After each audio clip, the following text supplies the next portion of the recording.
Here is how to do hypothesis testing for the population proportion on a Ti-84 calculator. Assuming your assumptions are met that it's a binomial random variable, both expected frequencies are larger than or equal to 5, you can go into Stat, then go over to the Tests tab with the right arrow, then go down and we'll be using one proportion z-test. So we'll hit Enter. Here you would put in the hypothesized proportion. Then x is the number of observed successes out of your total sample size n. So let's say we hypothesize that the true proportion is 25%. We'll put in 0.25. Then we'll go down. Let's say we keep these. We observe 51 out of 180. And let's say we're doing a one-tailed test, a right-tailed test, that we think the true proportion is actually larger than the hypothesized proportion. So the alternative hypothesis would be the proportion that's true is larger than P0, the hypothesized proportion. So then we'll go down and hit Calculate, Enter. And so we get many useful things. We get our z-score for the test. We get the p-value for the test. We also get the sample proportion p-hat, and this just tells us our sample size again. As another example, let's say a manufacturer claims that their defect rate is 5%, but we don't think that. We think the manufacturer is doing a really great job, so we'd like to test if the defect rate is actually less.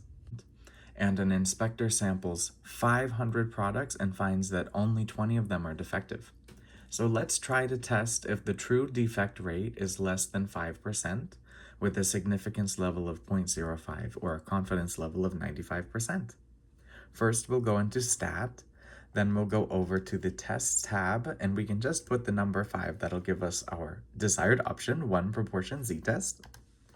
Then we'll put in P0 is the claimed defect rate, which is 5%, which is 0.05. 5% is 5 per 100, so 0.05.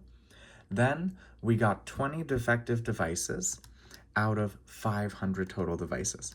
So our x is 20, and then n is 500. Now we're trying to see if the proportion, that's the true proportion for the population, is less than the hypothesized proportion of 5%. So we'll use less than P0. It'll be a left-tailed test now. So we'll go ahead and calculate it. And doing that, we get a z-score of minus 1.03, p-value of 0.15.